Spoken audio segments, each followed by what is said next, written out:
the Chase Thomas podcast for people who have nothing but time to kill. It's just amazing how Tennessee fans in Tennessee is just so much like pro sports now, where people are just constantly keeping track of who's where, who's doing what, and this kind of stuff, where it's like Jami's in the Vol walk. I think that means he's safe. It's pretty funny to watch. But I mean, he's someone that Tennessee really needs to keep, because Tennessee suddenly, like, you don't want to be in the portal this much because you have one guy in the class right now with Bishop Boswell. You lost the guy from last year's class with Frey DeLeon. You don't want to have to like build out like half of your roster for next year in transfers. Like, you want to do what you did this offseason, where you get a couple and you fill out your depth with those transfers. You don't want to be in a situation where you're having to bring in this many new faces when you're trying to compete year over year like Barnes is at Tennessee at this point. I wonder, Ryan Schumpert, with Jonas Aidoo entering the portal, do you suspect we get Tobe Awaka back now in this scenario? And also, how big of a surprise and how big of a loss is it potentially that Aidoo is most likely staying in the portal and probably not coming back to Tennessee next year? Yeah, Jonas isn't coming back. At least, yeah. I guess you never say never. This stuff changes so quickly, and yeah. But yeah, I'd be shocked if Jonas is back. Tobe, I mean, I think it's in play. I don't think it's necessarily, I expect that he's going to go through the process and probably take some visits and pursue his options, but I wouldn't be surprised if he comes back to Tennessee. I think that's very much in play. I think Tennessee would love to have him back, and will be pretty aggressive in getting him back. So we'll see what happens. Did you say there. over 50% or under 50% that he's back? I mean, that's just me guessing a random thing. I'll go over 50%, but again, that's me guessing. It feels close. Nope, sorry, that's the headline of this clip that I put on Twitter, is that Ryan is certain Tobe Awaka is back. So certain that he puts it over 50%. Yeah, I mean, I think with the Jonas thing, you lose a really good rim protector, at least from driving guards, a dude that became really good at being able to eat up dump offs and oops and be able to, for years with Tennessee's struggles of finding big men between Grant Williams and Kyle Alexander, and really this past year where it felt like Jonas emerged, it was like, man, it would just be so nice to have a big man. Really, the Kennedy year, you felt this way. It was like, just to have a big man athletic enough to catch the ball at the rim and dunk it. And Jonas was that. And sometimes he was better. Certainly he had a really rough last month of the season and kind of disappeared in the tournament. Did hit 2 massive free throws in the Texas game. People shouldn't forget that.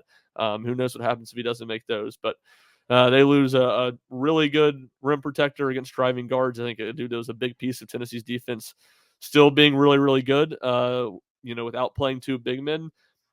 Now, all that being said, I think when you hear the schools that are kind of mentioned with them right now in North Carolina, Duke, Kansas, and the NIL dollars that might have taken to get him back, if you get Tobe Awaka back, I don't necessarily think it feels like a horrible decision or something that was just a backbreaker for Tennessee. It's going to hurt. You're losing all SEC guy. It is going to hurt. But I don't necessarily think it's going to be the end of the world. But again, Tobe Awaka and what he ends up doing, like you said at the start, it was losing both of them that would be really bad. Losing one of them felt very much in play, if not likely from the jump. You just can't lose 2 of them. Then you kind of get yourself in some trouble. Because then you're going to have to start reaching on transfers. Like, that's the part of it, is like, if you lose both, you're going to reach on some people. You're going to take some flyers on guys. You know what you have in Tobe. You know what you have in Aidoo. Obviously, it would probably mean more Cade Phillips. He's going to have to grow up fast. He's going to have to be a factor going into next year.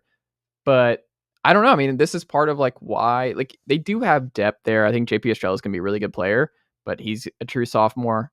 That's a lot on his plate to just suddenly go from relatively no minutes last year to being a heavy minutes guy in year 2 in the system. I think is asking a lot for him. Same thing with Cade Phillips. Like, that's just a tough spot to be in. And I mean, the wing depth is already pretty thin. And like, to me, like, Jami Mashack is the one you just have to lock down. Like, you cannot, if Tobe and Aidoo are not coming back, and that's still very much a possibility, then like, you can't lose Mashack too. Like, that's just too much veteran talent. That's just too much veteran defensive versatility, and what Mashack has been as a heart and soul, like someone who's just been a warrior come tournament time in 2 very different roles the last 2 years. Like, he was having to play point guard with Zakai out 2 years ago, and he was a big reason why they were able to survive without Zakai for as long as they did. And then playing a different role this year with Santi out, and how he stepped up in that way. He's such a perfect glue guy that you cannot lose Mashack. And whatever you got to do to keep Mashack in the fold, I think you've got to do, because there's so much veteran leadership walking out of the building from this Elite Eight team that if your expectations are to have another deep run and to be one of the best in the SEC next year, you're going to have to bring some of these guys back, and you're going to have to keep this core has to stay. This team has to stay old and veteran heavy. And it's just going to be really hard to do that if you lose Mashack, Awaka, Santi, Josiah, and who am I forgetting? Jonas and Dalton. And Dalton, yeah. Like, then you need to reevaluate your expectations if you're as a Vol fan next year. Like, next year might be rebuilding year based on how this offseason's going. So it changes very, very quickly with the portal and everything else. But to me, I mean, Tennessee is in an interesting spot, something I did not think that they would be in at this point in the offseason.